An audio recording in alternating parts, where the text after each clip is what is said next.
16. Anna flattened herself on top of the black suitcase and took a deep breath. She felt the cold zipper of the little side pocket against her cheek and hung on tight as the belt climbed higher. Now, way up by the steel beam ceiling, Anna could peer over the edge. Conveyor belts hummed and squeaked through the room below, twisting and looping, climbing and plunging, over and around one another. Anna tried to trace the path her BTV suitcase would take. Her eyes followed the belt up ahead, around a hairpin curve, then back alongside the same belt for a while, before it took a steep climb and looped off towards the other side of the room where they first come in. Big plastic carts were stacked on one of the belts over there. She couldn't see past them. Where were the boys? She was looking over her shoulder and nearly fell off the belt when the suitcase made that hairpin turn. When she regained her balance, she thought she heard the echo of a voice on the far side of the room. Maybe Henry and Jose were coming? She closed her eyes, trying to tune out the drone of the conveyor belt's motors and find the voice again, but it was gone. Anna felt herself sliding backward as the suitcase started up a big slope. She held on and was all the way to the top before she realized that this hill dropped off into another steep plunge. She would have screamed if she had time, but she didn't. Still clutching the handle of the suitcase, she landed flat on her stomach at the bottom of the ramp, then tumbled another 3 feet into a pile of bags that had slid off the belt after the plunge. The BTV suitcase landed on top of her. What was that? A man's voice. It wasn't Henry or Jose. Drifted over top of the huge plastic cart filled with suitcases, Anna held her breath. Something in the duffel bag underneath her poked into her ribs, but she didn't dare move. What was that? What was what? Another voice. Lower than the first. Was it Snake Arm? She tried to remember his voice from the restaurant, but she couldn't be sure. I thought I heard somebody. Anna couldn't make out what they said next. She closed her eyes, trying to sort out words from the humming of the motors. Middle of the night, I told you, the handlers are all off duty. Just a suitcase falling off the belt or something. We'll probably hear more coming through now that the system's turned back on. The voice had a familiar tone to it, but Anna still couldn't hear it clearly enough to say for sure it was Snake Arm. There was a faint clinking sound, too, like someone juggling change in a pocket. Then more clunking, more thumping of tossed bags. Another duffel bag barreled down the ramp, and pinned Anna down. See? That's what I heard before. I'm telling you, it's the bags. Now get moving. We still have all these to check. I can't believe you didn't have the brains to mark the thing somehow. But it had to fit right back in with all the other stuff. What was I supposed to do? Write FLAG on the case in chalk? Shut your pie hole and keep moving. Anna's heart pounded so hard she thought it would burst. She'd been right all along.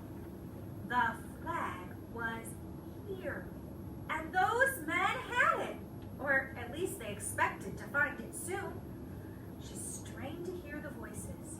Did one of them belong to Snake Arm? It sounded familiar, but who was the other man? And how many Serpentine Prince members were at the airport? What if it was Vincent Goosen himself? Anna swallowed hard.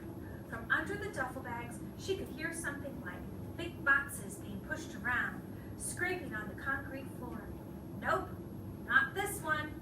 She shifted under the suitcase, and something poked into her hip. Her mini video camera in her pocket.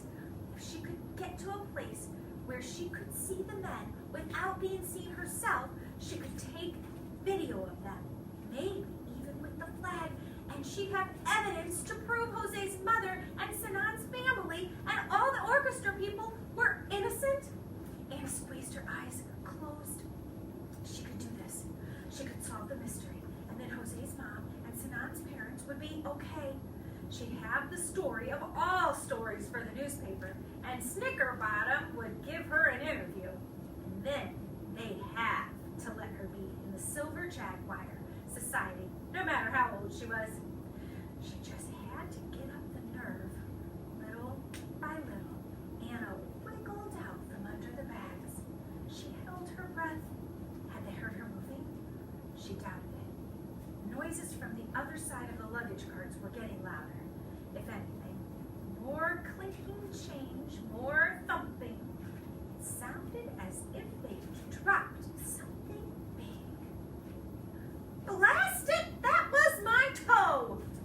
Anna tucked her knees into her chest and rolled to the side, sliding off the pile of bags until she was kneeling next to it on the floor. She pulled the camera out of her pocket and turned it on. She crawled as close as she dared, but still couldn't see a thing. The voices were louder and clearer, though. Quit fidgeting and help me. And what is that you keep clicking in your pocket? Sorry, it's just these. Anna heard more clicking, but couldn't see what these were. What in the... You brought them here from the museum.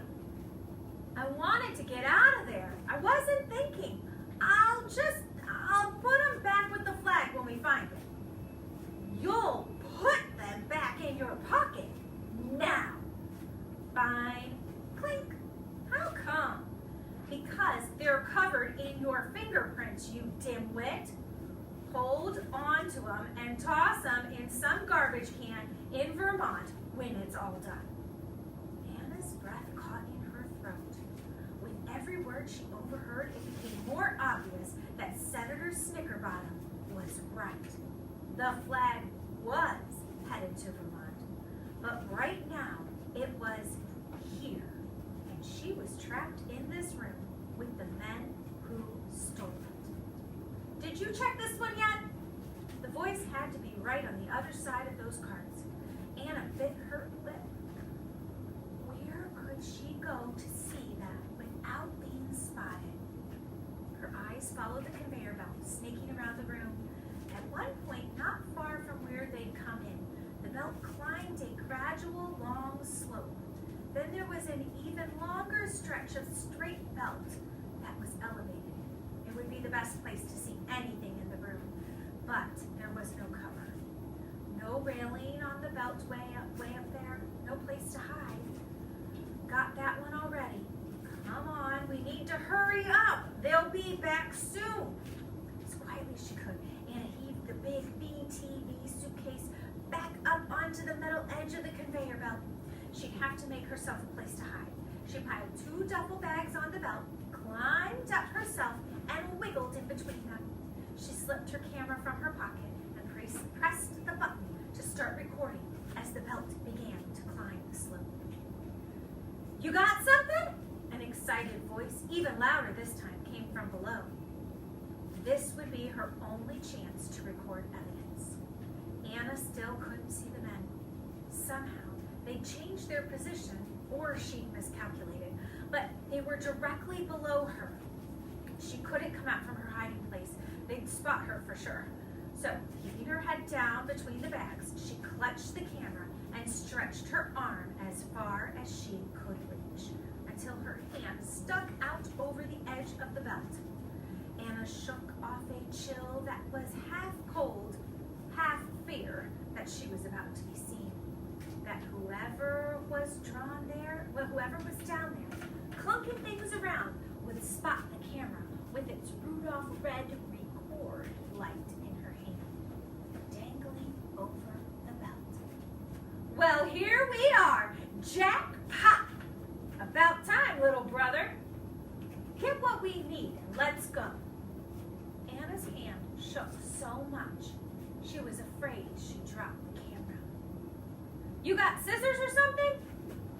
The thing's 200 years old. Just tear a piece off.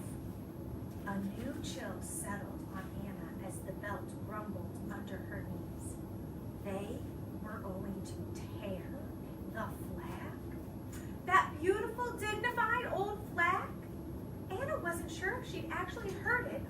she'd imagined the soft grip, but it felt as if something had torn in her heart. She lifted her head the tiniest bit to see where she was on the conveyor belt. The higher up stretch was a long one, but it had to be ending soon. "Hey, what was that?"